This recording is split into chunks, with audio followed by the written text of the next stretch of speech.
right, so this is going to be another movie review. This one's called Total Recall 1990. Giving it 5 out of 5 stars. I thought it was pretty decent, even though it's really long, 2 hours. It's kind of cartoonish compared to the remake, which I really love. Jessica Biel is great.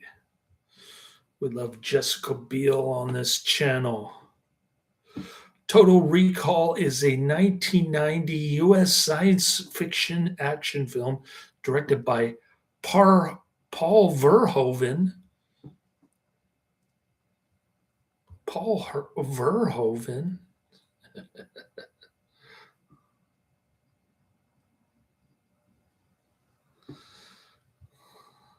With the Paul Verhoeven is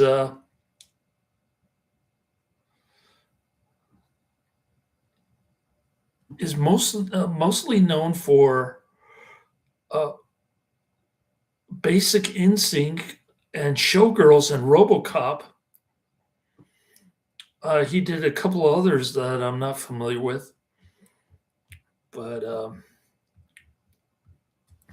he's pretty much a lamestream director who's into kinky stuff. You get the woman with the 3 breasts, like in 3 different scenes in this one. There's only one scene of her in the remake film. Screenplay by Ronald, Shusett, Dan O'Bannon, and Gary Goldman. Oh, this is going to be another Karate Man recommendation. The film stars Arnold Schwarzenegger, Rachel Ticotin. She was in Natural Born Killers. Sharon Stone, Ronny Cox, and Michael Ironside. What a lineup we have here. Based on the 1966 short story We Can Remember It For You Wholesale by Philip K. Dick, Total Recall tells the story of Dennis Quaid Schwarzenegger, a construction worker who receives an implanted memory of a fantastical adventure on Mars. He subsequently finds his adventure occurring in reality as agents of a shadow organization try to prevent him from recovering memories of his past as a Martian secret agent aiming to stop the tyrannical regime of the planet's dictator, Vilas Copenhagen, played by Ronny Cox. So Ronny Cox is playing Elon Musk in this one. Shusett bought the rights to Dick's short story in 1974. Shusett developed a script with O'Bannon. Although considered promising, the ambitious scope kept the project in development hell at multiple studios over 16 years, seeing 40 script drafts, 7 different directors, and multiple actors cast as Quaid. Total Recall eventually entered the early stages of filming in 1987 under the De Laurentiis Entertainment Group shortly before its bankruptcy. Schwarzenegger, who had long held an interest in the project but had been dismissed as inappropriate for the lead role, contacted Carolco Pictures to purchase the rights and to develop the film with him as the star on an estimated $48 million to $80 million budget, making it one of the most expensive films made in its time. Filming took place on expansive sets at a studio's Chunubusco in Mexico over 6 months. Cast and crew experienced numerous injuries and illnesses during filming. production company Cora Loco Pictures, distributed by TriStar Pictures, release date June 1st, 1990, a runtime of 113 minutes. Too long, but the remake is super long too, especially if you see the unrated version, which I have not seen. I don't think I have. Country, United States, language, English. Budget, 48 to $80 million. Box office, $261.4 million. That's quite a profit. Total Recall was anticipated to be one of the year's most successful films on its release. The film earned approximately $261.4 million worldwide, making it the fifth highest grossing film of the year. Its critical reception was mixed, with reviews praising its theme of identity and questioning reality, but criticizing content perceived as vulgar and violent. The practical special effects were well received, earning the film an Academy Award, and the score by Jerry Goldsmith had been praised as one of his best works. Since its release, Total Recall has been praised for its ambitious ending, positing whether Quaid's adventures are real or fantasy, and it has been analyzed for themes of authoritarianism and colonialism. We like dystopian movies on this channel. I think the remake is a little bit darker. Of course, Rambo Raf for Life hated the remake only because the rolling credits ticked him off right off the bat. If you can believe that. Respective reviews have called it one of Schwarzenegger's best films. Respective reviews placed it among the best science fiction films ever made. Alongside comic books and video games, Total Recall has been adopted into the 1999 television series Total Recall 2070. Now, there's one I've got to add to my list. An early attempt at a sequel based on Dick's The Minority Report became the 2002 standalone film Minority Report, another one that I've got to add, while a 2012 remake, also titled Total Recall, failed to replicate the success of the original. I don't know. I like the remake. I guess I'm in the minority here.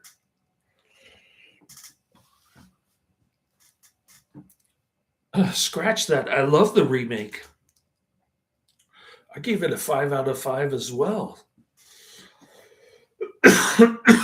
In 2084, Mars is a colonized world under the tyrannical regime of Velos Cohagen, who controls the mining of valuable turbinian ore on Earth. Construction worker Douglas Quaid experiences recurring dreams about Mars, and a mysterious woman, intrigued, Quaid visits Recall, a company that implants realistic false memories, and chooses one set in Mars with the blue sky, where he is a Martian secret agent. However, before the implant is completed, he lashes out, already thinking he is a secret agent. Believing Cohagen's agency has suppressed Quaid's memories, the Recall employees erase evidence of Quaid's visit, and they send him home. En route, Quaid is attacked by men led by his colleague Harry because he unknowingly revealed his past. Quaid's instincts take over and he kills his assailants.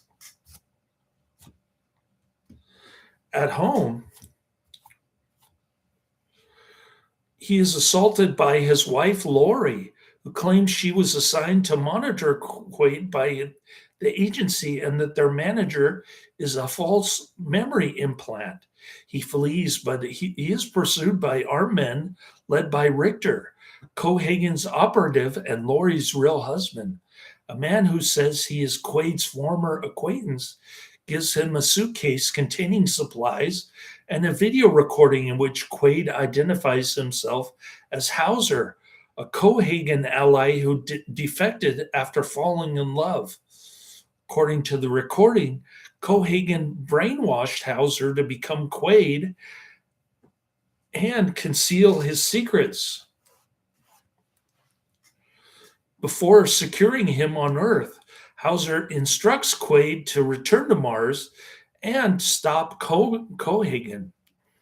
On Mars, Quaid evades Richter and, following a note from Hauser, travels to Venusville, a district populated by humans and those mutated by air pollution and solar radiation within the cheaply built domes protecting the colony.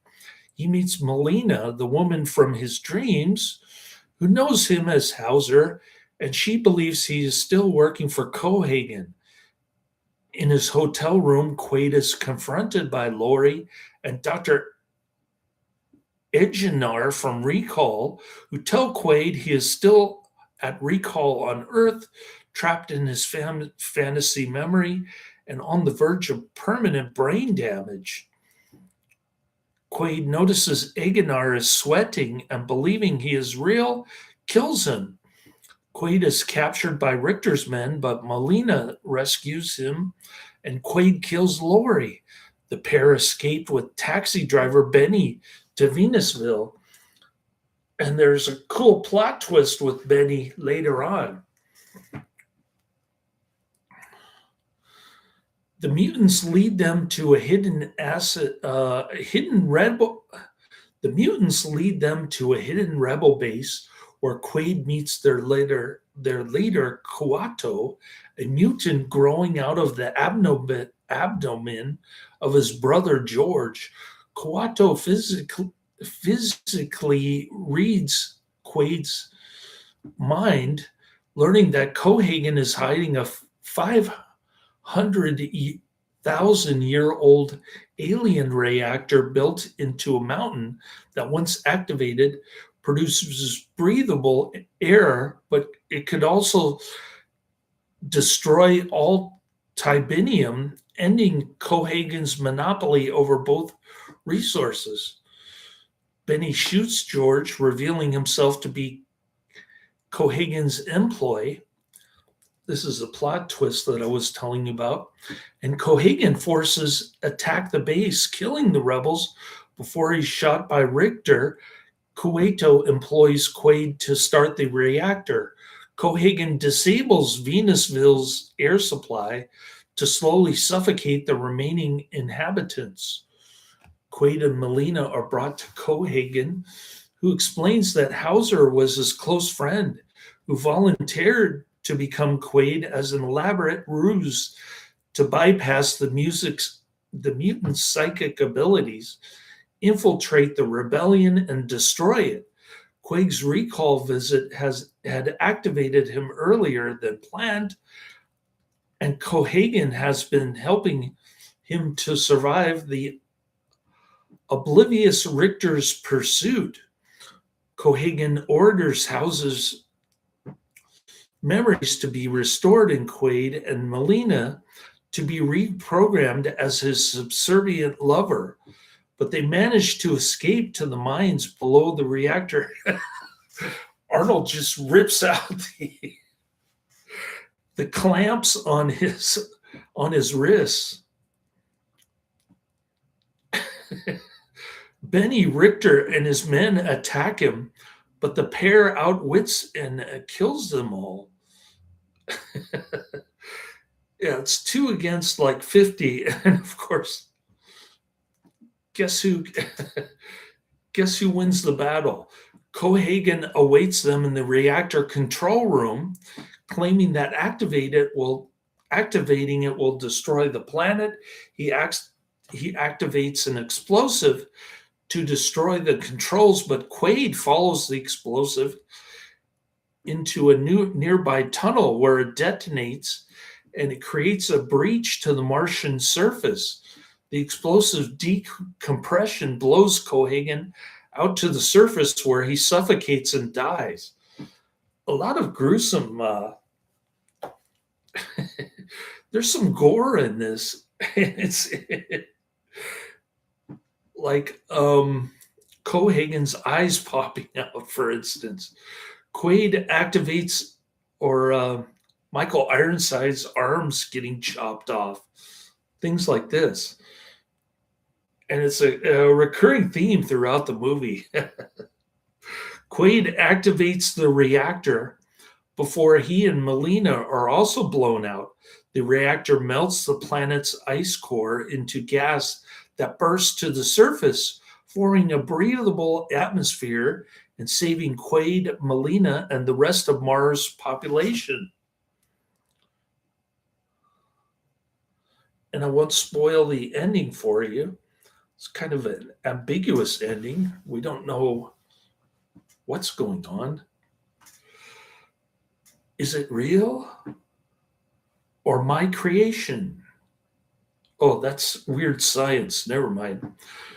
The development of Total Recall began in 1974 when producer Ronald Shusett purchased the adaptation rights to science fiction writer Philip K. Dick's 1966 short story, We Can Remember It for You Wholesale, for $1,000. Shusett had read the 23-page story by then little known pulp fiction writer in a 1966 edition of the Magazine of Fantasy and Science Fiction. Dick's story depicts a meek clerk on Earth named Quail who visits Recall Incorporated to receive a memory implant of being a secret agent on Mars. However, the process uncovers his true identity as a secret agent who previously visited Mars and whose death will bring about an alien invasion. Renaming it Total Recall, Shusett worked with Dan O'Bannon to write the script. O'Bannon exhausted the existing material quickly, and the short story's abrupt ending meant he could only write 30 pages, effectively only the first act, and an original second and third act were needed. He suggested sending Quaid to Mars. Shusett and O'Bannon disagreed over the third act, the former wanting something more dramatic. O'Bannon's ending revealed the handprint on the alien machine as Quaid's, who is a replica of the original, and placing his hand on it grants him total memory recall. O'Bannon described the film ending as lame. Yeah, it is pretty lame. Dick read the script and Dick read the script prior to his death in 1982, and according to O'Bannon, enjoyed it. Although studios deemed Shusett's an abandoned script an ambitious and brilliant idea, it was eventually considered unfilmable in part because of the extensive special effects and high budget that would be required. The pair moved on to collaborating on the script for the science fiction horror film Alien 1979, the success of which earned Shusett a development deal at Walt Disney Studios. He pursued the Total Recall project at the studio, initially budgeted at $20 million, but the idea did not progress because issues with the third act could not be resolved. The project was sold to Dino De Laurentiis' De Laurentiis Entertainment Group, also known as DEG, in 1982. De Laurentiis considered Richard Rush, Louis Teague, Russell Mulcahy, and Fred Shepsey to direct the film before choosing David Cronenberg in 1984. Just think what this film would have been if David Cronenberg had been on this. I guess I should give Ronald Shusett production production credit here. Produced by. I posted links to the Amazon rental, but you can buy it for $1 less. The rental is $5.99, and the buy is $4.99. You can also watch the trailer for free on YouTube. I posted the link there. There's no advertisement, thank God.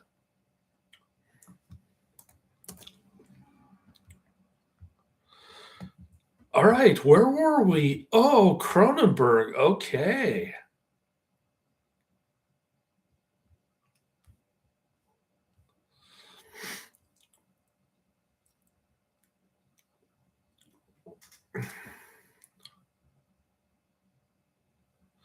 Cronenberg was unfamiliar with Dick's work, but Cronenberg was interested in the script. Even so, problems remained with the third act, and Cronenberg spent the next year writing 12 separate drafts. In his finished script, Quaid's true identity is Chairman Mandrell, the dictator of Earth, who, following a failed assassination attempt on his life, is convinced by Mars Administrator Cohagen to confront the organization that suppressed his memory. Cohagen later reveals that Quaid is an inconsequential government worker chosen to play the role of Mandrell to facilitate Cohagen usurping control of the Earth. Quaid defeats Cohagen and he assumes the identity of Mandrell. Cronenberg was responsible for the mutant characters, including Quato, originally called Quato with the Q, not with the K, and further developed an idea by Shusett about mutant animals known as Ganzables in the Martian sewers. Cronenberg made them mutant camels. Cronenberg found himself at odds with Shusett regarding the tone, as Shusett and De Laurentiis did not want it to be serious as the science fiction film Blade Runner 1982, an adaptation of Dick's novel Do Androids Dream of Electric Sheep 1968.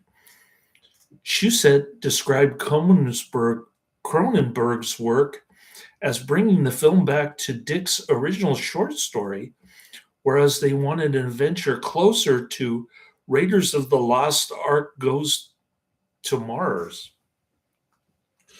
Cronenberg did not want to make that film, and he chose to quit. I would have quit too. He was also frustrated by his disagreements with Shusett and De Laurentiis and the casting of Richard Dreyfuss in the lead role. Dreyfuss had requested further rewrites to have Quaid reflect the everyman persona he had established in his previous films rather than the action focus of the Shusett O'Bannon story. Cronenberg had wanted to cast William Hurt as the lead instead and focus more on the concepts of memory and identity. Christopher Reeve, Jeff Bridges, and Harrison Ford were also considered for Quaid. De Laurentiis threatened to sue Cronenberg for quitting, but De Laurentiis was placated by Cronenberg, agreeing to work with him on a different film. I wonder what film that is. A few years later, De Laurentiis offered Cronenberg the opportunity to make Total Recall as he wanted, but Cronenberg was not interested. Cronenberg did not want to argue with Shusett again. De Laurentiis sought to keep the budget low following the financial failure of Dune 1984. De Laurentiis proposed eliminating Mars entirely, but Shusett and O'Bannon dissented. Problems with finalizing the script and the high budget continued to stall Total Recall for the next few years. In 1987, De Laurentiis again considered hiring Rush as director, but De Laurentiis disliked the finale featuring a breathable atmosphere on Mars, while Rush supported the idea. De Laurentiis accepted he was wrong after hiring director Bruce Bierford, who also supported the ending. Around this time, Gary Goldman was offered an opportunity to refine the script, but he turned it down to focus on his own project called Warrior that he was working on alongside director Paul Verhoeven at Warner Brothers Pictures. Beersford began preparations for a version of Total Recall described by Shusett as less gritty and more Spielbergian in tone, and Patrick Swayze was cast as Quaid. Set construction was underway in Australia when DEG filed for bankruptcy in 1988.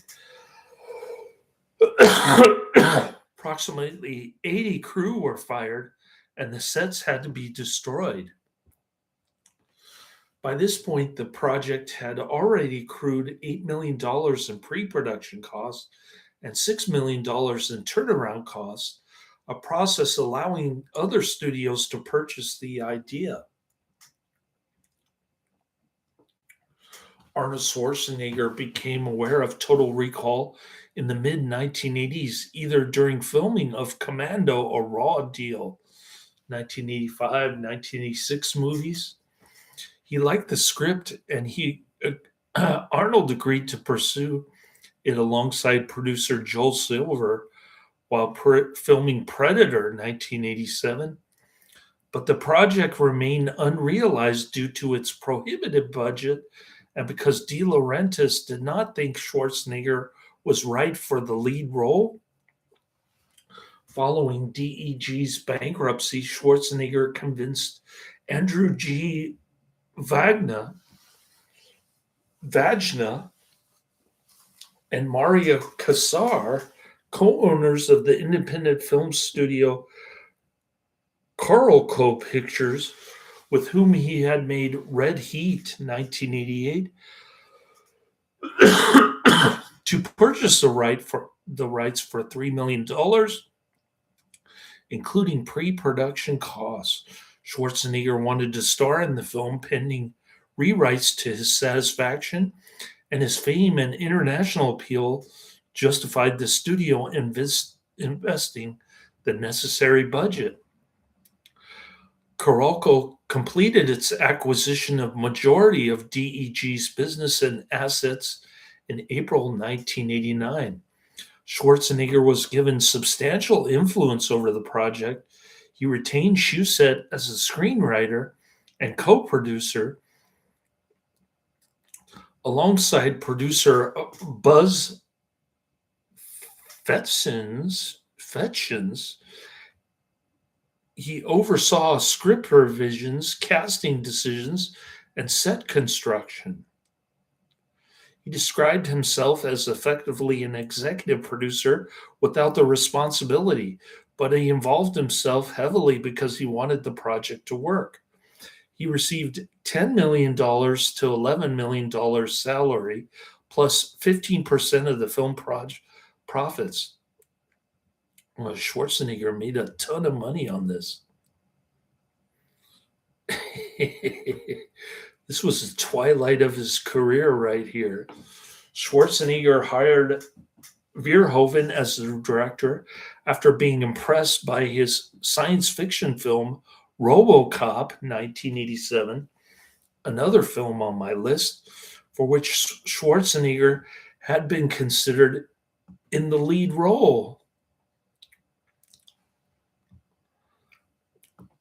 Ronald Shusett is also the screenplay writer.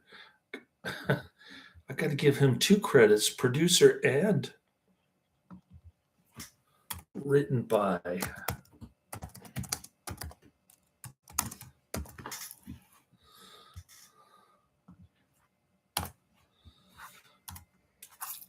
All right.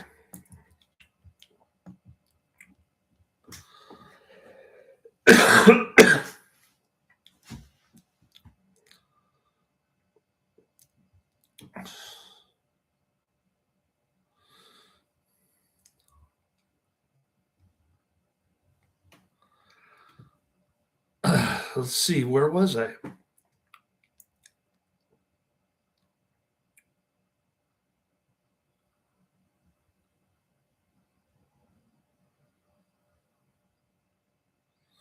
Oh, here we go.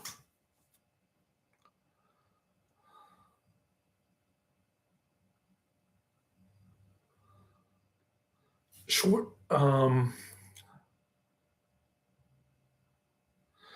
Verhoeven had previously been courted by Shusett to direct the film based on his work on Soldier of Orange.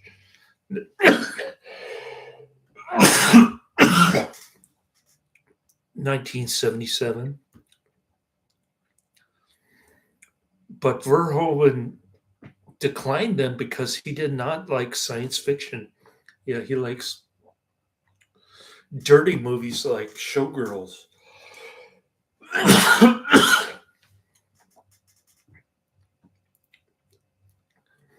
Even so, Verhoeven accepted Schwarzenegger's offer after reading the Mars hotel scene where Dr. Egenar attempts to convince Quaid he is still on Earth. Verhoeven had wanted to avoid special effects heavy films after Robocop. Verhoeven said he did not realize how much effects work would be involved. He requested Goldman be brought in to help with rewrites, as well as some core personnel from Robocop, including cinematographer Jost Vacano, production designer William Sandell, and special effects artist Rob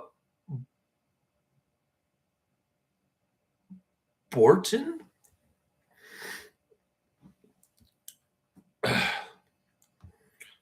So we've got we've got to add those names here.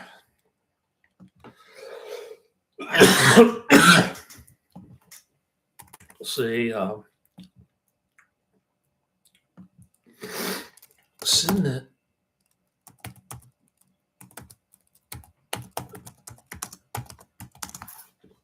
cinematography by Jost Vacano.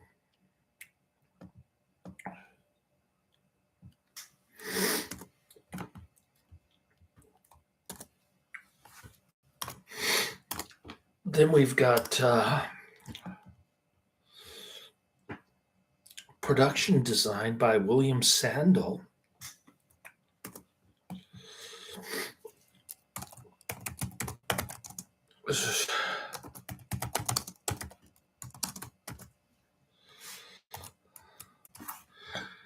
And special effects by Rob R. Bolton.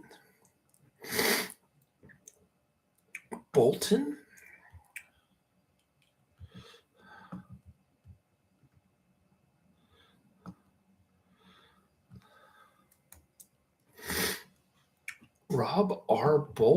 Bottin.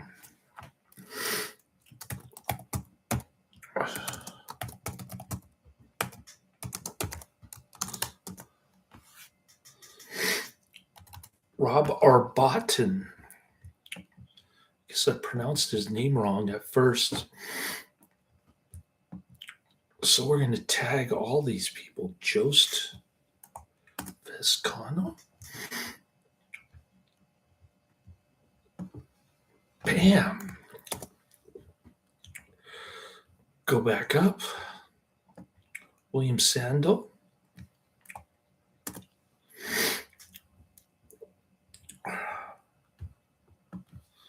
Bam. Go back up. And Robin R. Bottin.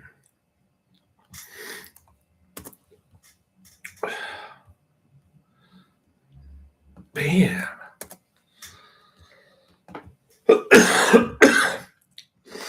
Okay, we've got a talented array of credits here. By this point, approximately 30 drafts had been completed, credited to a combination of Shusett and either O'Bannon, John Poville, or Stephen Pressfield, among others. Verhoeven read each one. Verhoeven highlighted those he wanted Goldman to reference.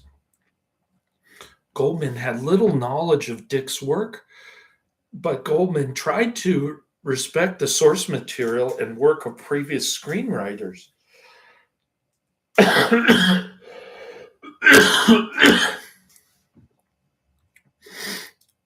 Director Paul Verhoeven wanted the script rewritten to make it possible for events of Total Recall to be a dream or reality.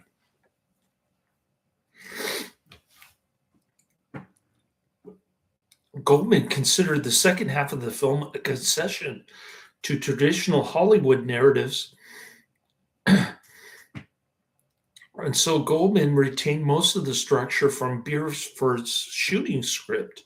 Because the creative team wanted to commence soon, Goldman believed he did not have the freedom to make substantial changes to the script.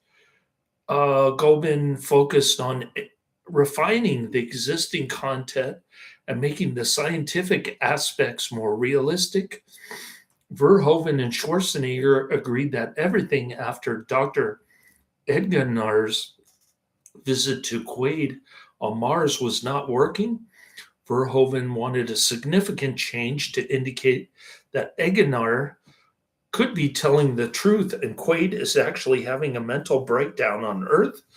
Goldman rewrote the script to make it possible for the film to be viewed as both reality and fantasy. He also made Hauser an ally to Cohagen, clearly defining Quaid and Hauser as separate identities. Goldman believed that making Hauser evil would better justify Quaid not returning to his original personality. It would also explain why Hauser becomes Quaid to conceal his intentions from the psychic mutants. Goldman made the Benny character a villain because he believed blacks were typically typecast as good characters and the reveal would be surprising. It was surprising. He's kind of a goofball, a likable character, kind of corny and goofy, like something from the Andy Griffith Show, a potty mouth version of the Andy Griffith Show. And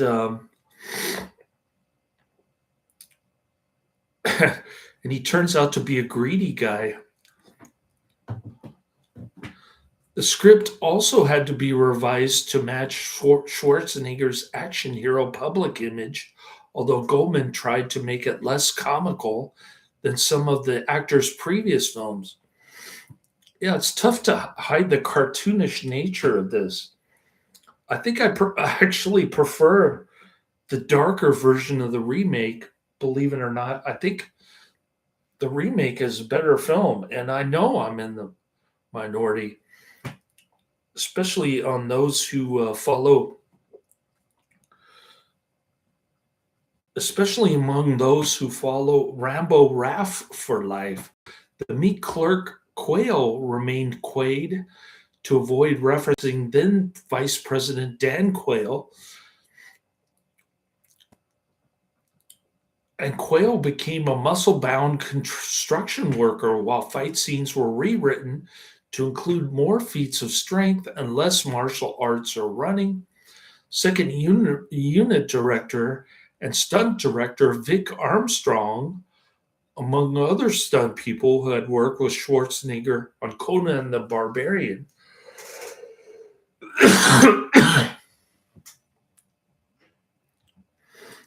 And Red Sonja, 1982 and 1985.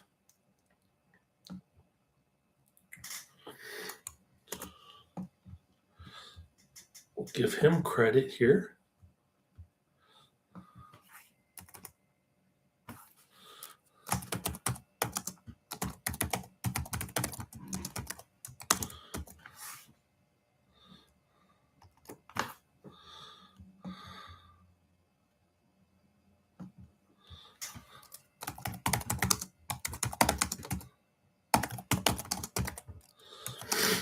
Vic Armstrong. Bam.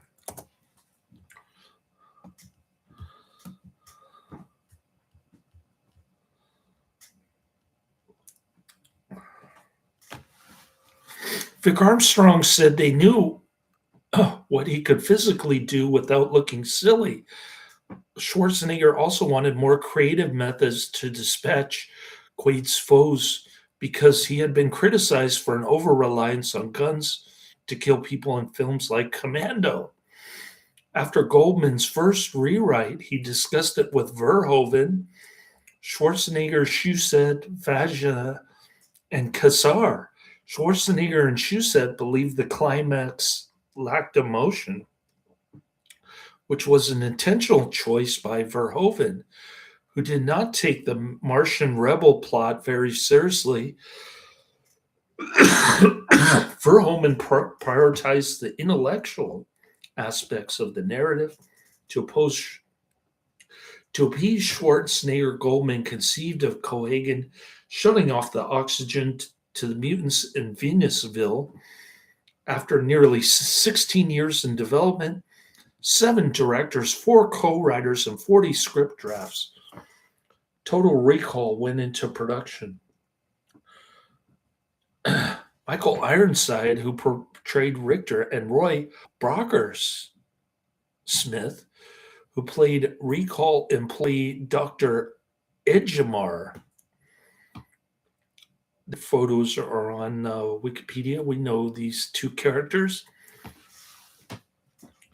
We just reviewed a Michael Ironside movie. We like Michael Ironside on this channel.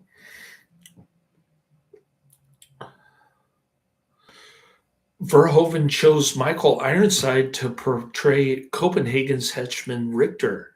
Ironside had previously auditioned for the lead in RoboCop, and Verhoeven had also offered him the role of antagonist Clarence Boddicker, which he turned down because he did not want to portray another psychopath character following his role in Extreme Prejudice, 1987. Ironside said he considered Richter more of a sociopath who had personal ambitions and covets Copenhagen's position. Turning down a role on RoboCop in a separate film had created the impression that Ironside was difficult to work with, so he had to complete an audition before being offered the role. In it, he portrayed someone having an emotional breakdown, leading to him lying on the floor crying as Verhoeven moved in for a close-up shot. Schwarzenegger believed Ironside's physical presence made him a credible threat to his portrayal of Quaid.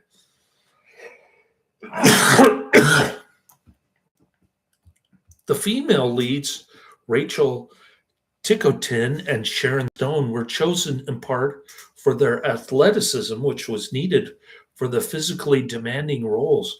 We like the catfight in this movie.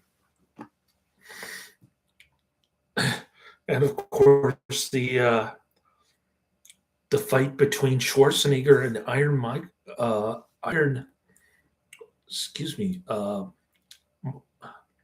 Michael Ironside and Schwarzenegger fight was pretty good too. Stone said that her physically formidable character resulted in the cast and crew treating her like she was one of the guys, and that Ironside was the one guy who never forgot I was a woman. When I was thrown down, he would help me up. Verhoeven's daughters were responsible for casting Benny, picking Mel Johnston Jr.'s screen test for the available options. He recounted having just finished a horrible black exploitation film when he read the Total Recall script, and after seeing Benny described as a black jivester,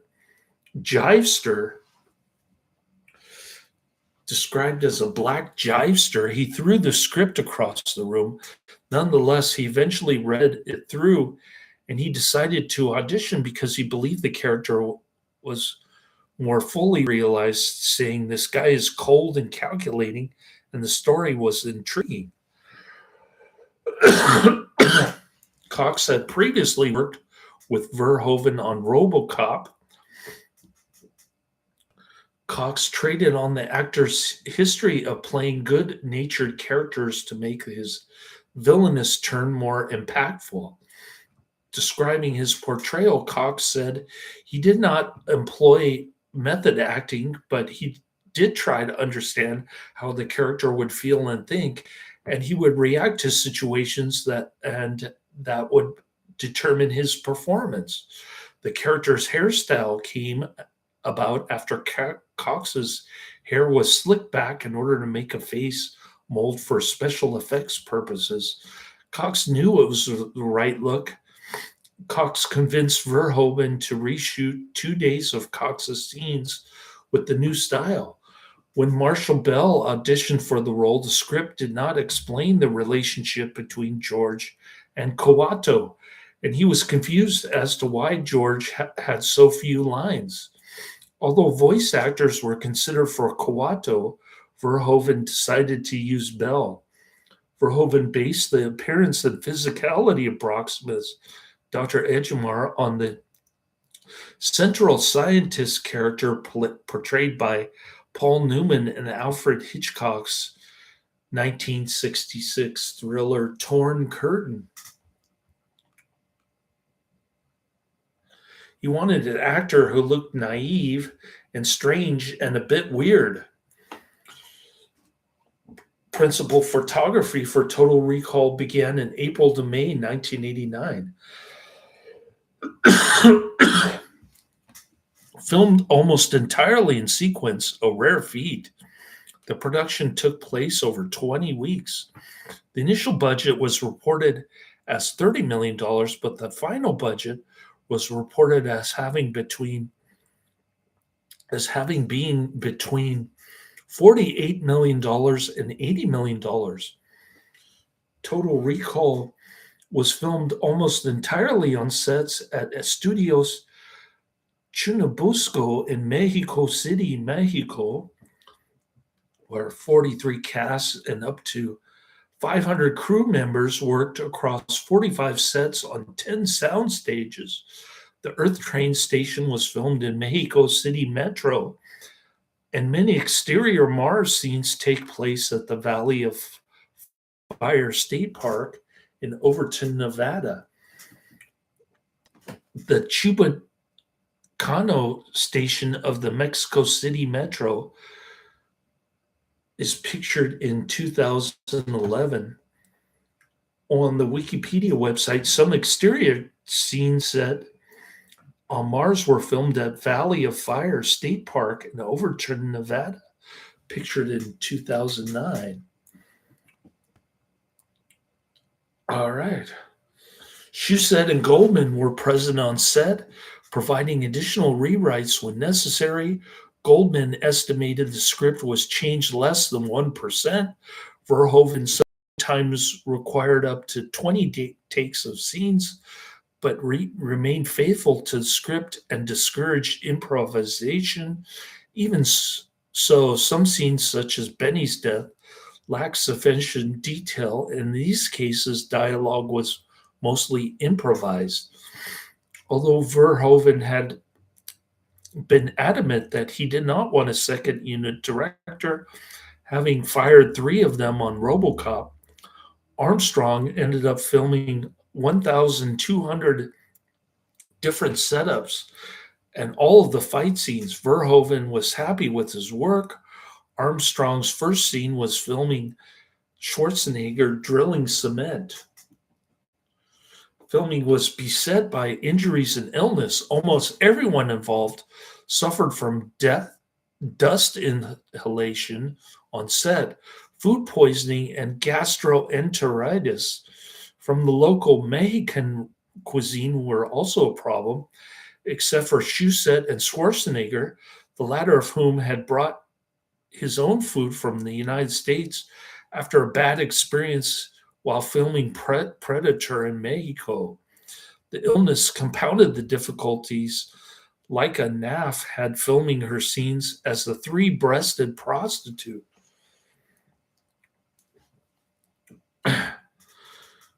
She said she felt like crying because even though the breasts were artificial, she felt exposed in front of the cast and crew. Schwarzenegger cut his wrist while smashing a train window. When an explosive designed to pre-detonate the glass failed, his injuries were patched up and concealed by his jacket. He also incurred other minor cuts and broken fingers.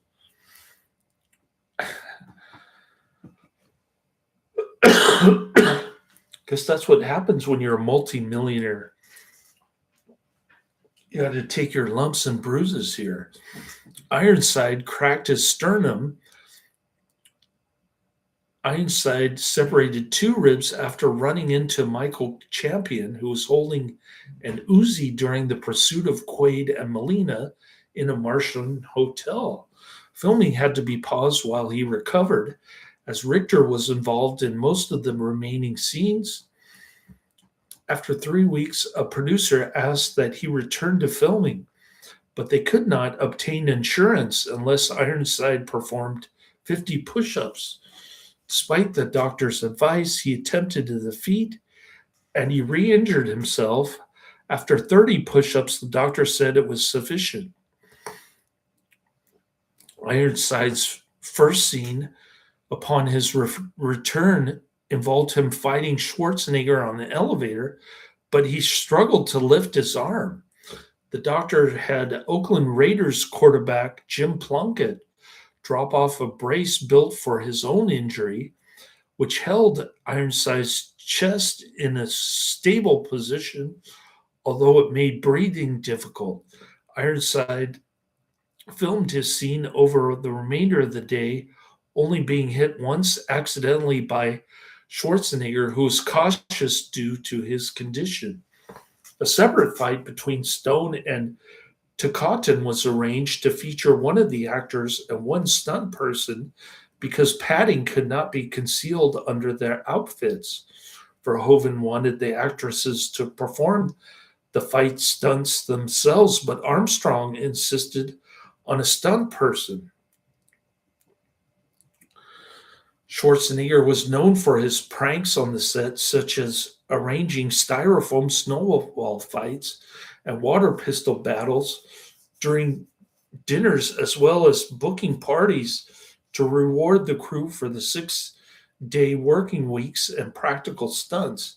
Even so, Ironside recounted how Schwarzenegger helped him stay in regular contact with his ill sister using the personal phone in his trailer at a time before widespread use of mobile phones or internet access. Ironside later learned Schwarzenegger was also regularly calling his sister to check on her. Initially scheduled for release on June 15th, Total Recall post-production schedule was rushed to move the date forward 2 weeks to avoid competition with other films, particularly Dick Tracy, with its cast of popular stars. I saw Dick Tracy on the big screen. Frank J. Anosti worked overtime to complete Total Recall's 113-minute cut early. This meant there was no time to test screen the film, which Verhoeven and Goldman believed worked against the finished product, including its third act. The film also had to be trimmed to remove violent content and gore, including a longer version of Benny's death to avoid an X rating, which would have restricted attendance to audience members over the age of 17. Total Recall ultimately received an R rating, allowing younger people to see it when accompanied by an adult. The development of the film's special effects was led by Dream Quest Images, with Eric Brevig serving as visual effects supervisor, Alex Funky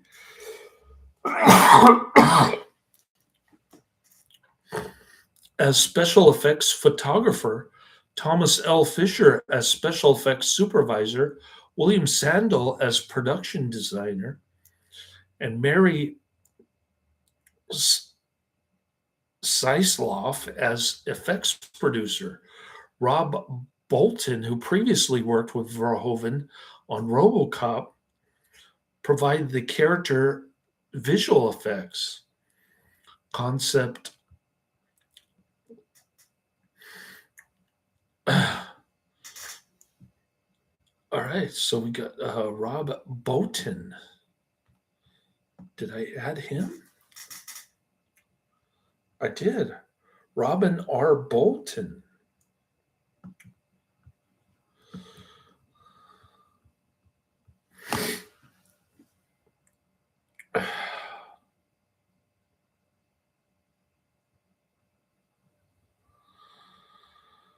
A concept artist Ron Cobb and illustrator Ron Miller contributed design for technology, vehicles, and locations. Additional effects were provided by Metro Light Studios and Industrial Light and Magic. Total Recall features over 100 visual effects, including miniatures and blue screen effects. The film was made at the onset of computer-generated imagery, CGI, which was not a suitable option for photorealistic or textured imagery, and was used mainly in the X-ray machine sequence. Most other effects were practical, employing sophisticated prosthetics and animatronics to realize automated taxi drivers, fat lady disguises, mutants, and scenes of explosive decompression. Total Recall features 35 sets across 8 of Estudio's Churubusco's sound stages.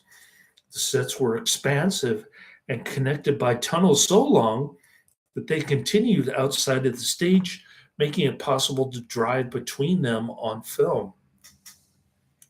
Expansive locations, including Martian exteriors, were created using miniature sets produced by Shetson Visual Services in Los Angeles and supervised by Mark Stetson and Robert Spurlock. The sets were large, with the alien reactor being among the largest and most complex sets ever constructed in cinema, and the largest set built for film. It had to be built vertically to fit on Dream Quest stage. Even so, it was limited by the 25 feet, 7.6 meter high ceilings. The Martian Mountain set was also substantial, measuring 14 feet, 4.3 meters tall, and 14 feet, 4.3 meters in diameter, with only the front side constructed, allowing special effects to be operated from behind. The score was composed by Jerry Goldsmith. The producers intended to have him record the score in Munich because the pay for musicians was lower, but the players were unfamiliar with Goldsmith's style, and the resulting score was disappointing. Instead, Goldsmith was given the funding necessary to record the score in London with the National Philharmonic Orchestra, who were more fitting to Goldsmith's musical intentions, with brass and string instruments combined with electronic sounds. The recording was put on hiatus for 3 months so Verhoeven could have time to edit the special effects, during which Goldsmith recorded the score for Gremlins 2, The New Batch, before returning to finish his work on Total Recall. Goldsmith also performed the commercial jingles and elevator music held in the film, and composer Bruno Lochian provided additional pieces heard on Mars.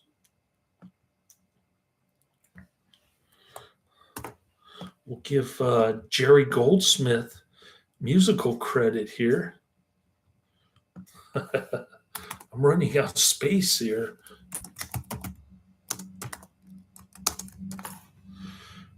On the in the description section of this video, because there's so many people involved.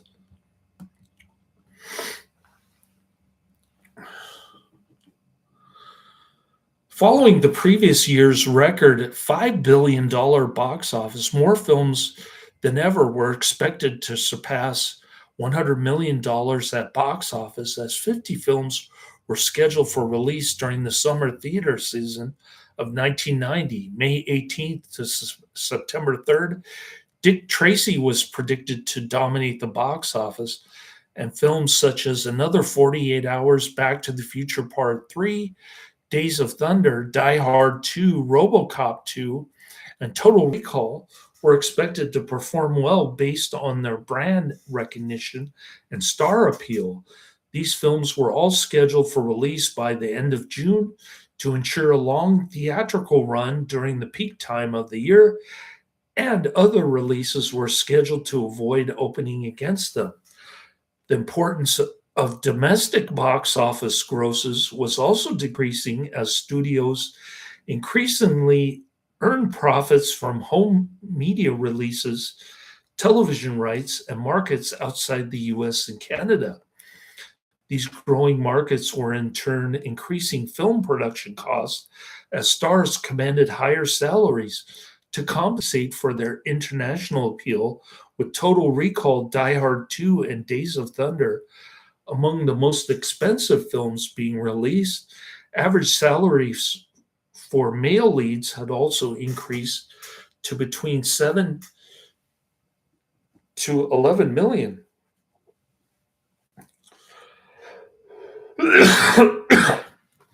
Schwarzenegger got 11 million plus, 15% of the profits? He cashed in. The teaser for Total Recall, made by distributor TriStar Pictures, disappointed Schwarzenegger. The teaser tested poorly with audiences. It lacked the action scenes and special effects. The teaser presented the film in a vague, dramatic way. Schwarzenegger believed it cheapened the film, saying it looks like a $20 million movie in this trailer. It's like a $50 million movie. He contacted Peter Guber, the head of TriStar's or Stony Picture Studios, who contracted a different company, Cimarron Bacon O'Brien, to produce a new trailer focusing on the action and special effects. It fared much better with audiences,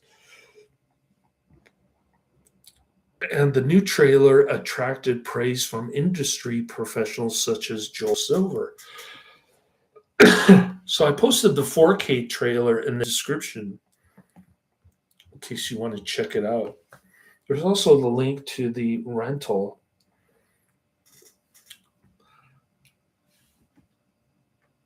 On Amazon Prime, which is actually $1 more expensive than buying it. Why would I buy a film? Why do I need to hold on to a digital copy? Do I really need a digital library? In the US and Canada, Total Recall was released on June 1st, 1990 in 2,060 theaters. It grossed $25.5 million, an average of $12,395 per theater. And Total Recall finished at as the number one film of the weekend, ahead of Back to the Future Part 2, 10.3. Back to the Future Part 3 which is some weird railroad era horse and buggy thing. $10.3 million, which was in its second weekend of release, and Bird on a Wire, $6.3 million in its third. This figure gave it the highest opening weekend gross of the year to date, narrowly being Teenage Mutant Ninja Turtles, $25.4 million. This was also the highest opening for an R-rated film and one of the 10 highest grossing 3-day opening weekends ever. The film fell to number 2 in its second weekend with an additional gross of $15 million, a decline of 41% behind the debut of Another 48 Hours, $19.5 million, and to the number 3 position in its third week with an additional gross of $10.2 million behind Another 48 Hours, $10.7 million, and the debut of Dick Tracy, $22.5 million. By mid-July, the film had earned over $100 million, and it was classified as a success. During the remainder of its 16-weekend theatrical run, Total Recall never regained the number 1 position, leaving the top 10 highest-grossing films by the end of July. Total Recall earned an approximate total box office gross of $119.4 million. This figure made it the second highest grossing film of the summer, behind the surprise success of Ghost, and the seventh highest grossing film of the year behind The Hunt for Red October, $120.1 million. Teenage Mutant Ninja Turtles, $135.3 million. Pretty Woman, $178.4 million. Dances with Wolves, $184.2 million. Ghost, $217.6 million. And Home Alone, $285.8 million. Figures are unavailable for all theatrical releases outside the US and Canada, but the film is estimated to have earned a further $142 million, making it a cumulative worldwide gross of $261.4 million, making it the 5th highest grossing film of the year, behind Dances with Wolves, $424.2 million, Pretty Woman, $432.6 million, Home Alone, $476.7 million, and Ghost, $517.6 million. Taking into account production fees, interest, residual payments, and other costs, Total Recall is estimated to have returned $36 million in profit to the studio. Not bad.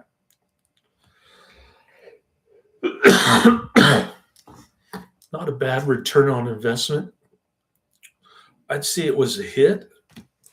Arnold Schwarzenegger in 1991, the actor playing against his action hero persona in portraying a sympathetic and vulnerable character, was generally well received, although some found the role to be beyond his acting abilities. He still got that weird Austrian accent or whatever country he's from.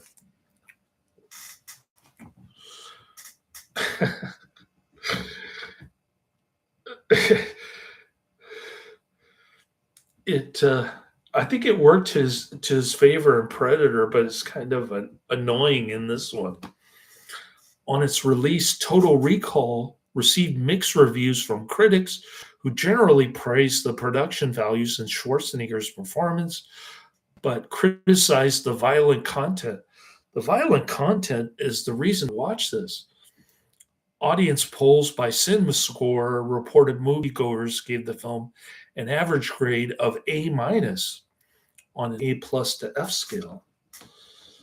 The narrative polarized reviewers. Some praised it as an above average, complex, and visually interesting science fiction film that successfully blends humor with satirization of the genre's tropes, while others found it lacked humor, romance, or a strong narrative structure. Gene Siskel and Peter Travers believed the latter half of the film, after Quaid reaches Mars, to be where Total Recall became mechanical, abandoning logic and artistic ambition for excessive action and violence. These are the scenes that we like, the cat fight scene and the fight between Ironside and Arnold. Travers described it as a transitory blockbuster in contrast to The Terminator 1984, also starring Schwarzenegger, which he said would haunt our dreams. Several reviewers agreed that the hotel confrontation between Quaid and Recall's Dr. Edgeman on Mars, in which the former learns everything he has experienced is potentially a dream, was the best scene. And several reviewers found the concept of overriding memories and identity to be a genuinely horrifying concept. Jonathan Rosenbaum called it a worthy entry into this dystopian genre, initiated by Blade Runner that avoided being derivative of its predecessors. The film was then compared to Verhoeven's previous work on RoboCop, with some reviews remarking that Total Recall lacked the same impudence and incandescence or satirization of 1980s action films as the earlier film. Some said the film was only fun when Verhoeven inserted moments of RoboCop's camp style. The Washington Post review compared it unfavorably with the Sylvester Stallone action film Cobra 1986, saying it was disappointing in its overuse of violence and abandonment of cynicism and creativity for machoism and misogyny. There's nothing wrong with machoism and misogyny. Several reviews focused on the excessive violence, with Vincent Canby describing it as part of an influx of action adventure films featuring numerous deaths, counting 74 kills in the film and over 200 in Die Hard 2. Those would be drive-in totals on the Joe Bob Briggs television show. Some were concerned by the dismissive and sometimes comical depiction of the deaths and the general reliance on violence as a solution to all the problems posed. Well, it wouldn't be a karate movie if it didn't have excessive violence as a solution to problems. Even so, the Los Angeles Times review said that violence never seemed to be deliberately sadistic or callous. Despite this criticism, Bolton's practical effects were roundly praised, particularly the three-breasted prostitute and mutants that provided many of the film's standout visuals, despite their sometimes perverse or macabre nature. The mutants are the reason to watch. I thought I was looking at Tiberius's orgy scene. Reviews praised Schwarzenegger for somewhat playing against his established action hero image by portraying a confused, vulnerable, and sympathetic character. Roger Ebert's positive review described Schwarzenegger's performance as vital to the film's success. Desson Howe and Travers described it as Schwarzenegger's finest and most interesting work since The Terminator.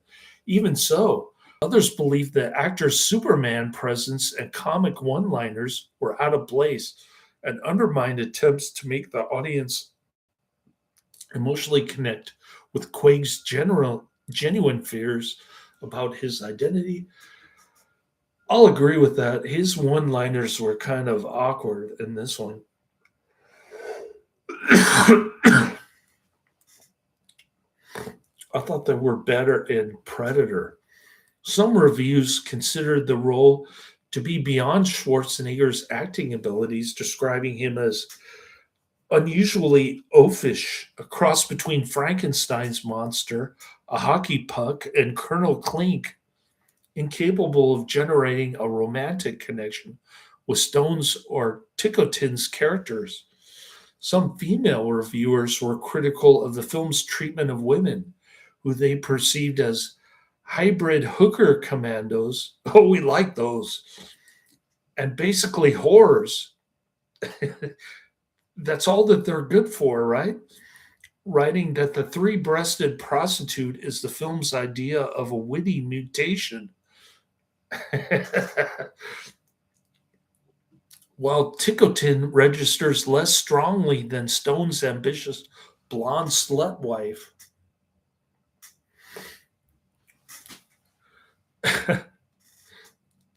We like Sharon Stone from what was it?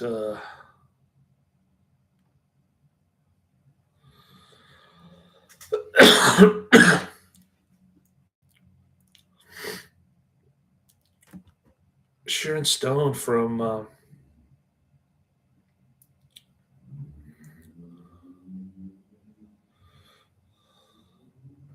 Basic Instinct. We liked her. So Sharon Stone did Basic Instinct 2 years after this. Back when she looked good. She doesn't look too good now.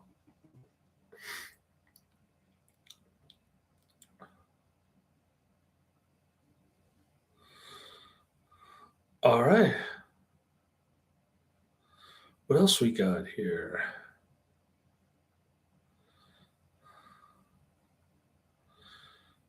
Um,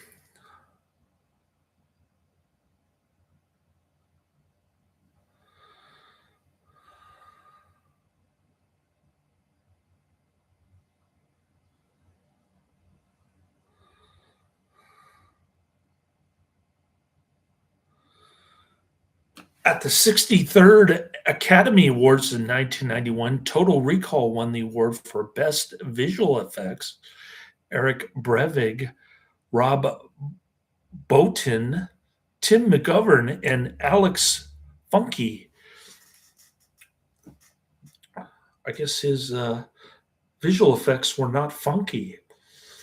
The film received a further 2 nominations: Best Sound, Nelson Stoll, Michael J. Kohut, Carlos Delanos, and Aaron Rochin, and Best Sound Effects Editing, Stephen Hunter Flick. At the 44th British Academy Film Awards, the film received 1 nomination for Best Special Visual Effects, losing.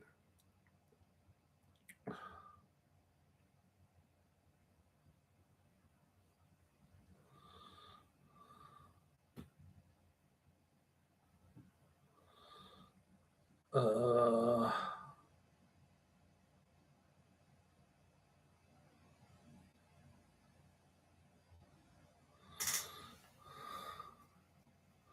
Losing to the comedy film Honey, I Shrunk the Kids, 1989. At the 17th Saturn Awards, Total Recall was named Best Science Fiction Film. It was also nominated for a Hugo Award for Best Dramatic Presentation, losing to fantasy romance film Edward Scissorhands. Following Total Recall, Schwarzenegger's popularity continued to grow as he went on to star in Kindergarten Cop, 1990, Terminator 2 Judgment Day, 1991, and True Lies, 1994, earning over $1 billion combined at the box office and solidifying his status as the most popular international film celebrity based on surveys of studio executives and talent agents. Verhoeven worked with Stone again when he directed the box office success Basic Instinct, 1992, for Coralco. Despite their desire to collaborate on another project, Schwarzenegger and Verhoeven did not work together again. Their last attempt to do so, the budget historical drama Crusade, was abandoned by Kuroko in the mid 1990s in favor of Cutthroat Island 1995, a box office flop that contributed to Kuroko entering bankruptcy the same year. Shusett and Goldman did not like of Total Recall, believing it was really long and failed to make the audience care about the mutants, as well as disliking the excessive swearing, violence, and deaths. They also thought the special effect of Schwarzenegger and Ticotin sweating heads went on too long. Alongside Verhoeven, they regretted the rush post production and the lack of test screenings to solicit feedback that could have led to a tighter re edit on the third act. Total Recall also failed to impress Cronenberg, who believed Schwarzenegger was not the right actor for the lead role. Two lawsuits followed the film's release. John J. Gauntz, a prop maker, sued for $3 million, alleging that his credit was removed from Total Recall after he refused for permission for Kuroko to merchandise a survival knife he made for the LA separate unit suit.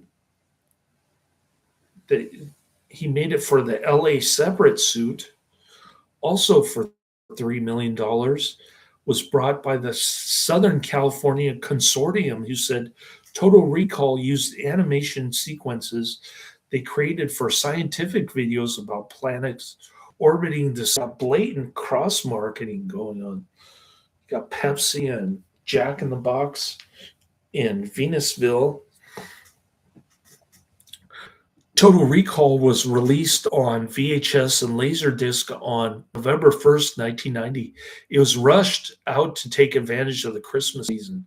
It was priced at $24.99, a relatively low figure compared to standard prices close to $90, because audience research had shown a willingness to purchase the film due to its rewatchability. Although retailers normally avoided selling films with violent or sexual content, they were willing to stock Total Recall. It was predicted to perform well as a purchase and rental. It became one of the best-selling home entertainment products of the year, in which purchases outperformed rentals for the first time. It was also one of the top rentals in December, trading the number one position back and forth with Pretty Woman. The film was first released on DVD in 2000, and the DVD received criticism from IGN for what was perceived as poor image quality. It was followed by a special edition version in 2001 that included a commentary track with Verhoeven and Schwarzenegger and a documentary about the film's production, including its release and subsequent reaction. A special Total Recall mind-bending edition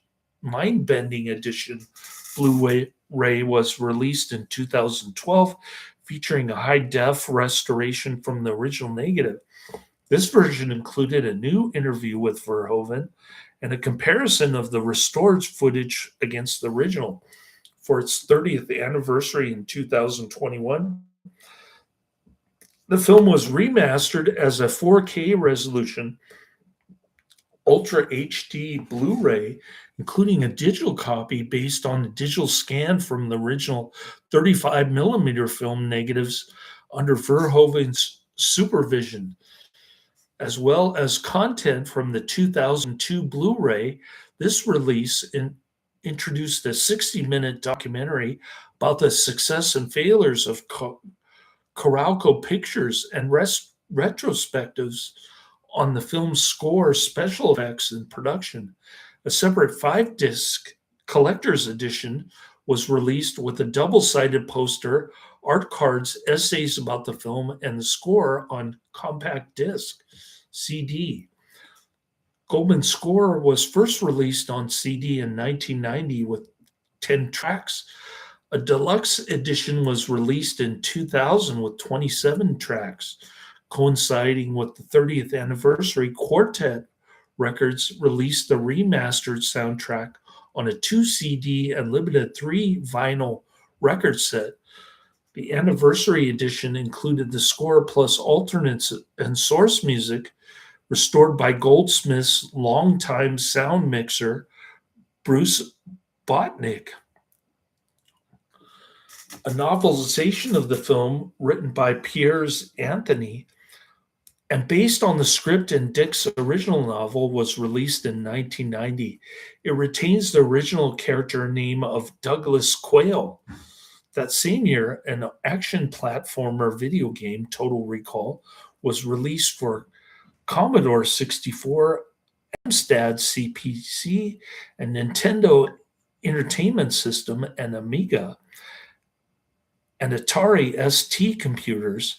A ZX Spectrum version was planned but canceled because it would not be ready for the Christmas 1990 release date. A comic book adaptation of the film was also released in 1990 by DC Comics.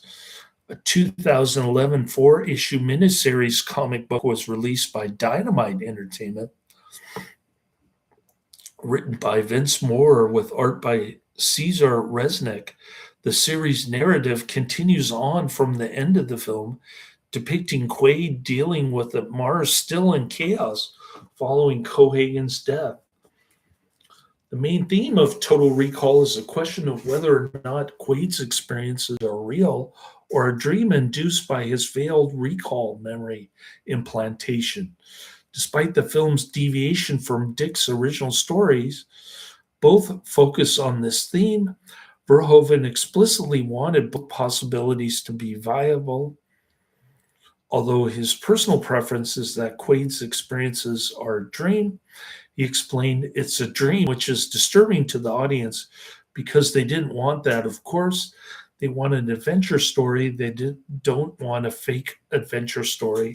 So they were on Quaid's side trying to believe that it's all true, while Dr. Edgeman is trying to tell them that it's not true. Quaid chooses to believe in his reality and he kills Dr. Edgemar. Laurie confirming that Quaid's personal persona is effectively a dream breaks down the barrier between reality and fantasy, leaving Quaid and the audience unable to definitely determine the reality of what they are experiencing. It is left up to the audience to determine what is real, and because of Schwarzenegger's public image as a superhuman action hero, the possibility remains that Quaid's adventures on Mars are real. Verhoeven said that rewatching the film can induce more doubt in the audience, particularly when the recall manager Bob McLean effectively outlines everything that will happen to Quaid after the memory implantation. During the same scene, Melina is shown on the recall screen before Quaid has met her. At the film's end, Quaid still questions if everything is a dream, and Melina suggests that he kiss her before he wakes up. English professor Jason P. Vest said that by not including himself in Quaid's possible delusion, Melina both suggests and denies she is a creation of Quaid's fantasy. Ironside stated that he believed the film is an analog for manipulating reality for the common people through news and the media at the behest of those in power. While Beck Aliev believed that this theme remains relevant in the age of social media, where the line between a person's average life and more curated online life becomes blurred. Another theme of Total Recall is the meaning of identity in a world where memories are commodities that can be erased or fabricated completely. West contrasted this with Blade Runner, in which memory is presented as a precious and vital component of the human experience, while in Total Recall, memories can be easily removed, replaced, or revised, and these changes are generally embraced. When Quaid learns that he is really Hauser, he affirms to himself, I am Quaid, and he rejects the Hauser personality. Author David Hughes wrote that Quaid is not an altered version of Hauser, but a completely separate personality with his own memories and morality. He contrasted Quaid with Blade Runner's replicants, artificial humans, except that it is Quaid's mind that is artificial. Quaid is forced to choose between returning to his original but antagonistic persona or remaining as the artificial but benevolent construct of Quaid. Hughes considered this an interesting moral choice and true to Dick's work. Quaid is offered a chance at a better life by being restored to Hauser's higher social status, but will lose himself in the process. Goldman believed Quaid's refusal to be the authentic choice because he did not believe someone would willingly and permanently give up their identity. Sci-fi writer Noel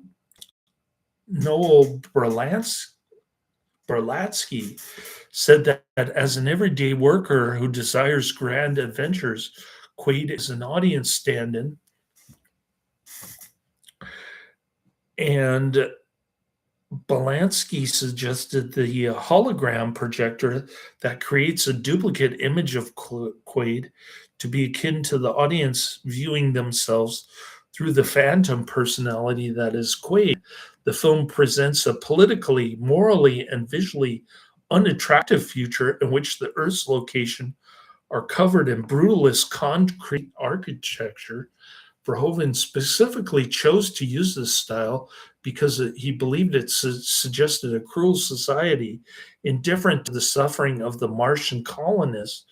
As long as Tiberium 1 mining continues, Mars is represented ubiquitously with various red hues invoking associations with blood, danger, and hellish domain. The in-film propaganda networks show reality being altered in real time as they brand the resistance as terrorists and describe the indiscriminate slaughter of them as restoring order with minimal use of force.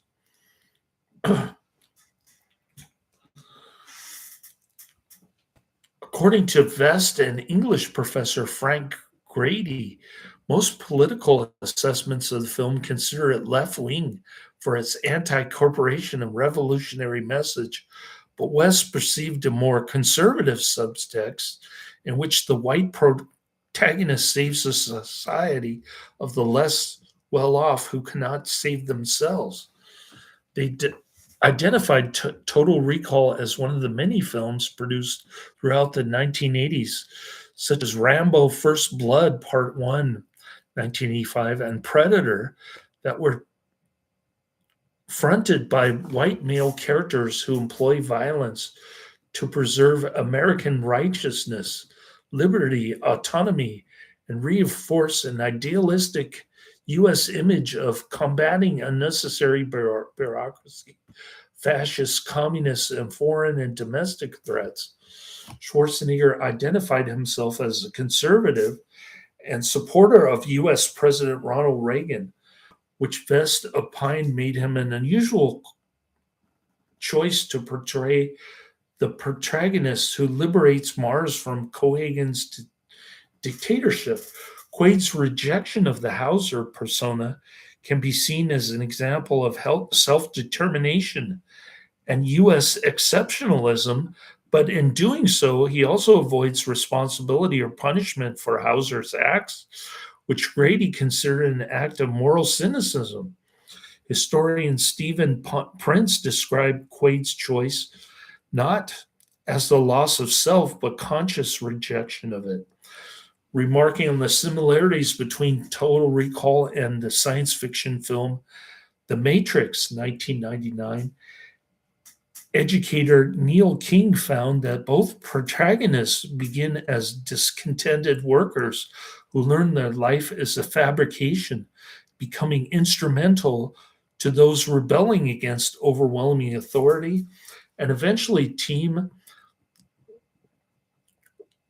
oh, they eventually learn that they are deliberately created to quash the rebellion. Any good deeds they perform are the result of who they were programmed to be, meaning their free will is an illusion. Grady and sci-fi writer Stephanie Williams described the privatization of air in Total Recall as the extreme of unchecked corporate power, comparing it to the real world privatization of water sources by companies whose core incentive is to increase profits, such as in the Flint water crisis. Okay. So Ronnie Cox is the white male swine of a capitalist pig, according to these people. I thought he was just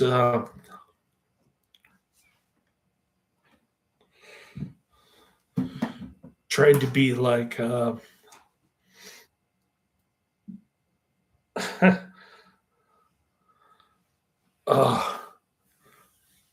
can't think of the movie now. It's late and I'm getting tired.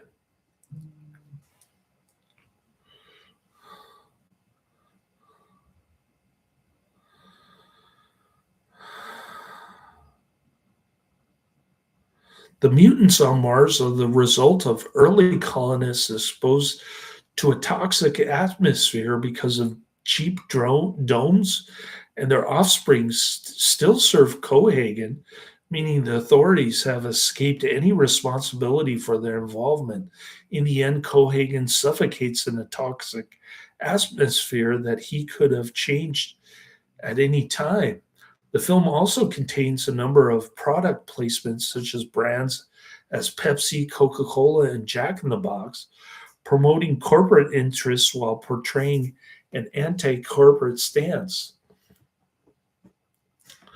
Linda Mezejewski, a professor of women's studies at Ohio State University, suggests that the name Cohagen is supposed to sound Africans, and this, along with the character's links to the mining industry, is part of an analogy between apartheid era South Africa, in which there were highly prosperous mining industry and sharply defined class divisions, akin to those in the film between the mining executives and the ordinary oppressed Martians. Likewise, Aliyev considered the relationship between the lower classes on Mars and the government to be analogous to the real world colonial and post-colonial social structures such as apartheid. The technology that undermines the existing power structure is a metaphor for decolonization and championing the voices of the oppressed. Yeah, South Africa turned out really good after after what's his name? Nelson Mandela become the first black president. What is South Africa now? It's like every other African nation. Blacks are running farms that they don't understand how to manipulate. Vest believed Total Recall did not offer a positive representation of minorities, as Benny, the only important African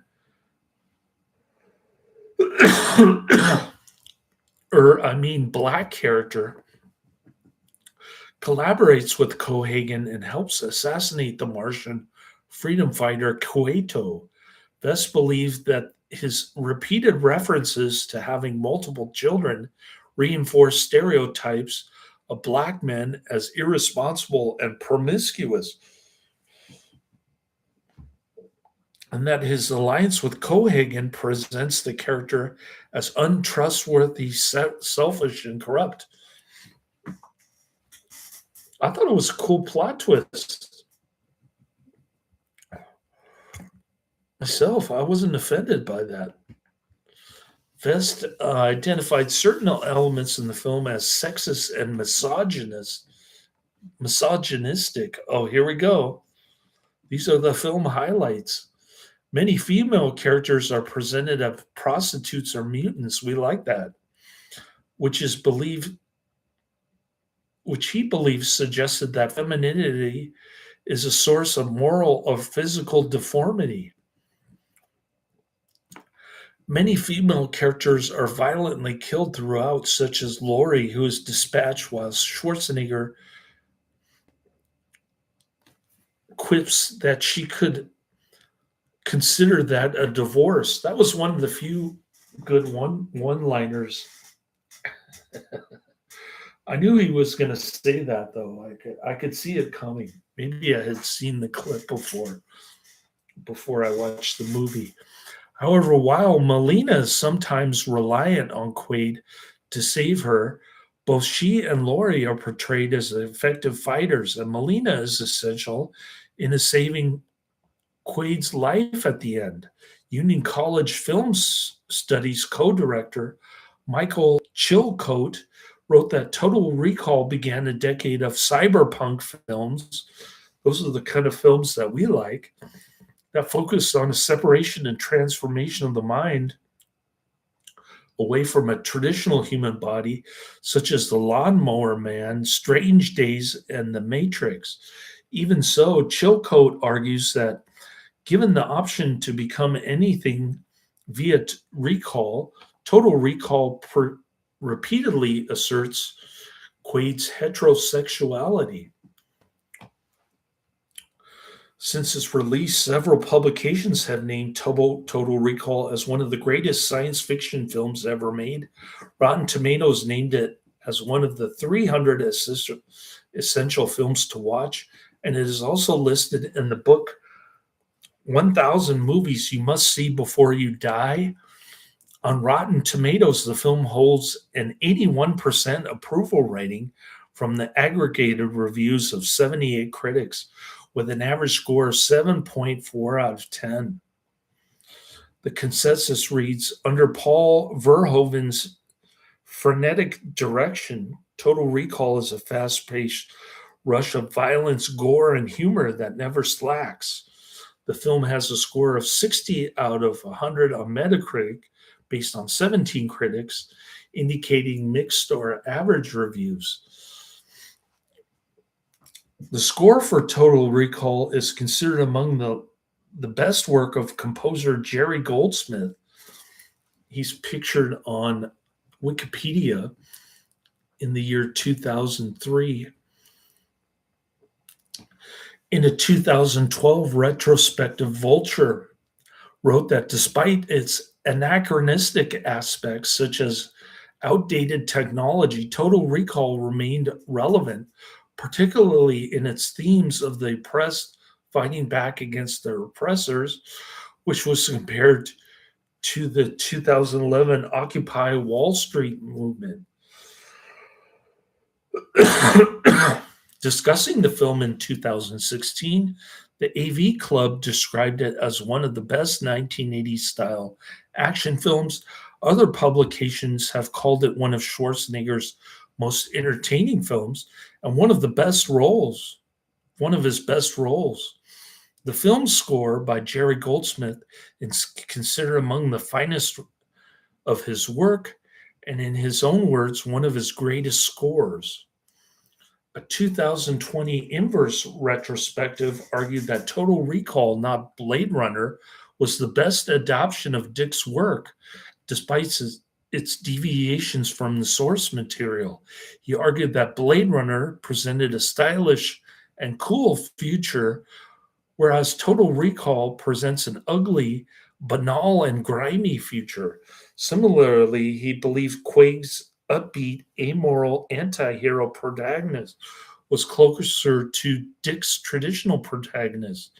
Even so, Comic Book Resources wrote that its weirdness and appreciation of dumb fun meant that it would probably never be as highly considered as Blade Runner or films such as 2001: A Space Odyssey, 1968, which I think is overrated. To mark Schwarzenegger's 75th birthday in 2022, Variety listed Total Recall as the fourth best film in his 46-year career.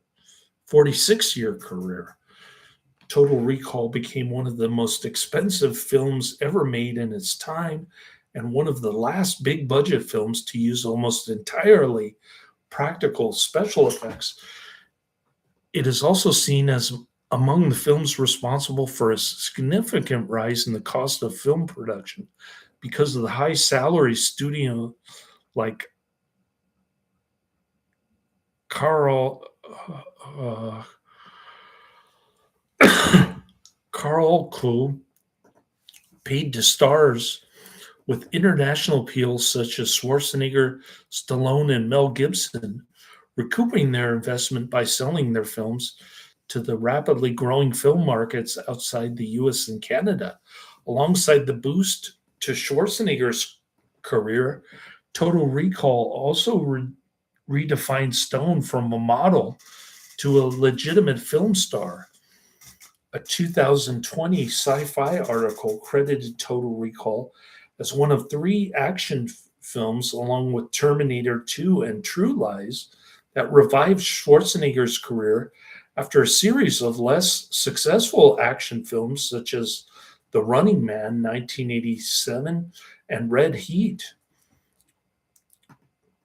Schwarzenegger recounted coming across the film on television that year and believing it still held up, saying, "That is really great filmmaking. When you can, after 30 years, watch a movie and it still feels the same." Schwarzenegger also named his 2012 memoir Total Recall. In 2020, The Guardian wrote that, with hindsight, Total Recall formed the middle of Verhoeven's unofficial science fiction action film trilogy about authoritarian authoritarian governance following RoboCop and preceding Starship Troopers 1997. Quaid's considered that a divorce after killing Lori is considered one of Schwarzenegger's most iconic one-line quips from his filmography. How about "You are one ugly MFer"? And the three-breasted prostitute portrayed by Licia Naff is regarded as an iconic character in cinematic history. Although she eventually came to terms with her role, Naff was initially embarrassed by her appearance in Total Recall, and Naff avoided interviews or fan interactions, saying, "I decided not to answer every letter from every prisoner in the world who was writing to me." Total Recall influenced films such as The Matrix, The Eighth Day, 2000, also starring Schwarzenegger. The Sixth Day, sorry. As well as other media such as Rick and Morty, South Park, and The Expanse. It has been referenced in politics during his 2020 address to the Austrian World Summit Climate Conference about the urgency of the 2050 climate neutrality goal. Dutch politician and European Commissioner for Climate Action, Frans Timmermans, said, "It has been 30 years since Total Recall and Kindergarten Cop. I mean, these things go so fast. We have to act now, and we can." Not sure what that has to do with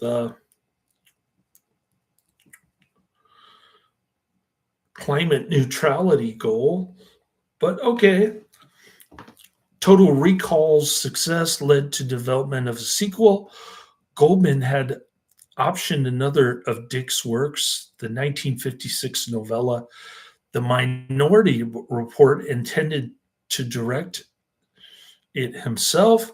Unable to make progress on that project, he and Shusett worked together on adapting the Minority Report into a Total Recall sequel in 1993, depicting Quaid as the head of an organization that uses mutants with precognition abilities to predict and stop crimes before they happen.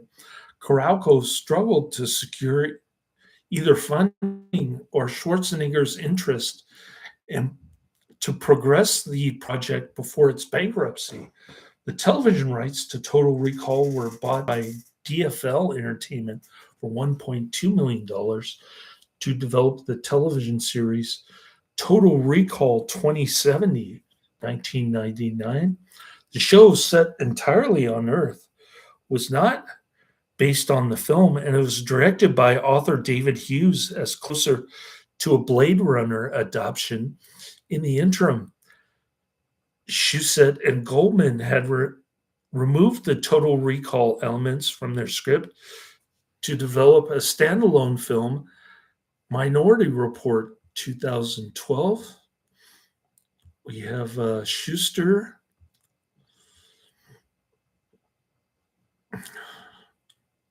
Shusett and Goldman, right?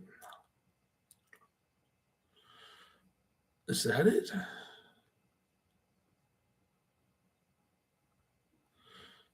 Yeah. So I better put Gary Goldman in the credit. I'm going to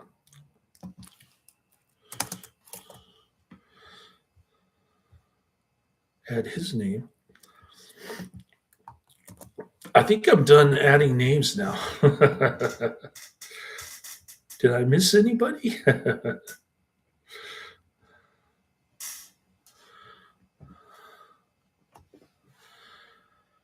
All right.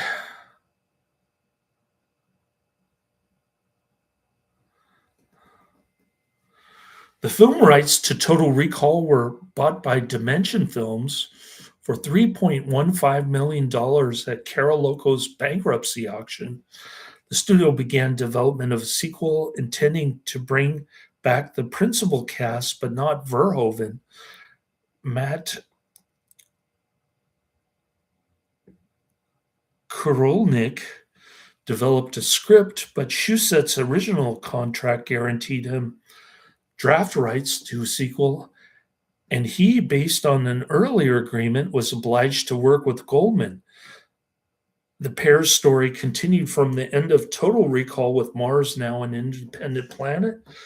The rebels explore Quaid's minds for Hauser's memories of a mind control project.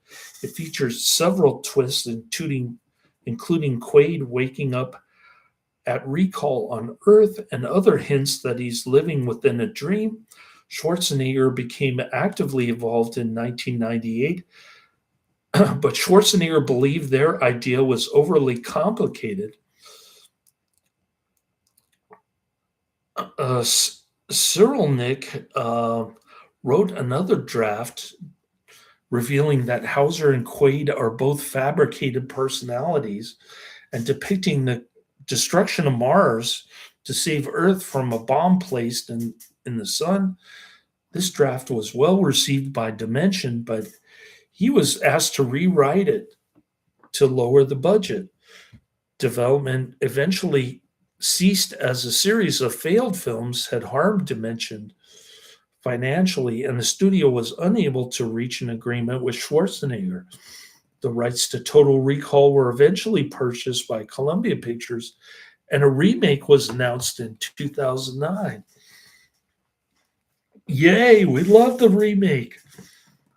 And it's got the three-breasted hooker, albeit in only one scene. Released in 2012, the film, also called Total Recall, starred Colin Farrell, Bryan Cranston, Kate Beckinsale, and the great Jessica Biel. who I believe received a Golden Raspberry Award for her part, or at least she was nominated. We like the wooden acting of Jessica Biel on this channel. Its plot follows elements of the 1990 film, but omits Mars entirely taking place on a mostly uninhabitable Earth. The film failed to replicate the financial or critical success of the original. That's why we like the remake, because it's not a cartoon. It's the dark vision of planet Earth. It's a dystopian movie. This is kind of a cartoonish dystopian movie, the original. But I still loved it. It had its aspects of violence, gore, uh, perversity, and other things happening that made it worthwhile. Of course, the two main actresses don't get naked. We just see the three-breasted prostitute. Total Recall, 1990, rated R, an hour and 53 minutes. Gets a whopping 7 out of 10 on IMDb. 3,830,000.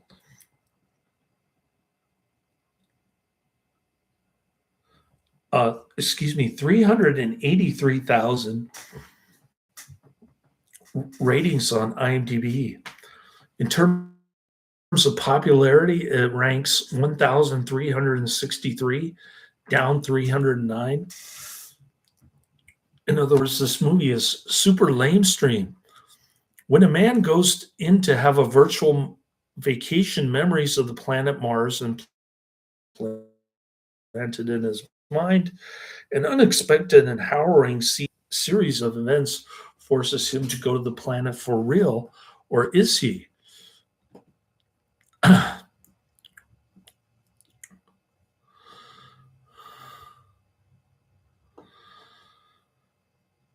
Here's a review from Agent 10, less flattering. Agent 10 gives it a 7 out of 10. The title of the review is Classic Verhoeven. One of the best mind trips ever. I could only wish this movie was made 10 years later. Even for 1990, this film has some of the most something. All right, more like this. The Running Man, RoboCop, True Lies, and Predator.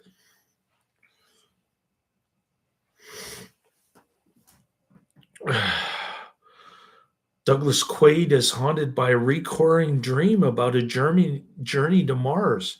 He hopes to find out more about this dream. So he buys a holiday at Recall Inc., where they sell implanted memories. But something goes wrong with the memory implantation, and he remembers being a secret agent fighting against the evil Mars administrator Cohagen. Now the story really begins, and it's a roller coaster ride until the massive end of the movie. That's the storyline by Harold Mayer, Marvin at excuse me, Harold Mayer, Marvin at bike.augusta.de. Taglines: How would you know if someone stole your mind? Genres: action, adventure, and sci-fi. This gets an R rating. When Ronald Shusett and Dan O'Bannon first started working on the screenplay for this movie back in the 1970s, they realized that the movie would probably be too expensive and difficult to make by the standards of special effects and budget at the time. They delayed working on the story and instead worked on an ideal of O'Bannon about a space monster terrorizing a spaceship crew. This became Alien, 1979. Quaid touches walls, switches on lights, and grabs Laurie's arms to explain that he is being hunted by spies, then shows his blood-covered hands to her, yet there is no blood on her arm arms, or the walls. Lori is quoted as saying, "Doug, honey, you wouldn't hurt me, would you, sweetheart? Sweetheart, be reasonable. After all, we're married." Lori goes for her gun. Quaid shoots her in the head, killing her. Douglas Quaid replies, "Consider that a divorce." Well, she's got a bullet in her forehead. Crazy credits. Play the Total Recall 1990 video game by Acclaim.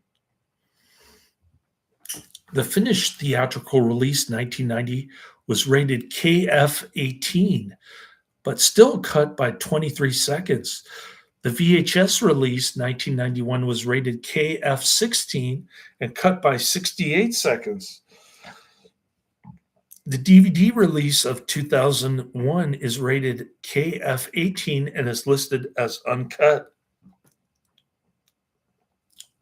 This was featured in At the Movies with Ebert and Roper, Total Recall Strapless, Firebirds, Class of 1999, and Jesus of Montreal, 1990. Soundtracks: Mutant Dancing, written and performed by Bruce Lauchum, produced by Joe Lamont, published by Ligon St. Music and Barney Sue Music.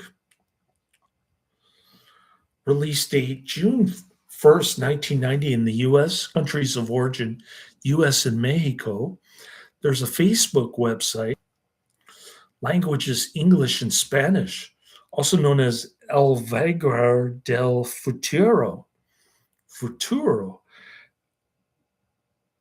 Estudios Churubusco filming location. See a Terrace 2 Country Club Churubusco. Coyoacán, Mexico City, Distrito Federal, Mexico. Studio Mars Federal Colony, and Pyramid Mines. Production companies: Caro Loco Pictures, Estudios Churubusco Azteca S.A. A budget of $65 million estimated. Opening weekend, US and Canada, $25,533,700 on June 3rd, 1990. Gross US and Canada, $119,412,921, and gross worldwide of $261,317,921. That was big money back in 1990. Runtime 1 hour 53 minutes, 113 minutes. This is in color. The sound mix is Dolby SR, and the aspect ratio is 1.85 to 1. So thanks for the review recommendation, Karate Man.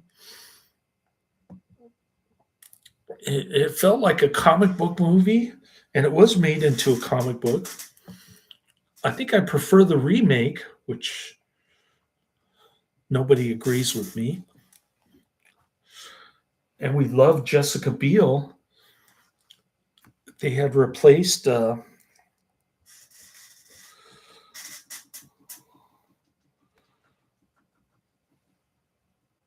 if they had replaced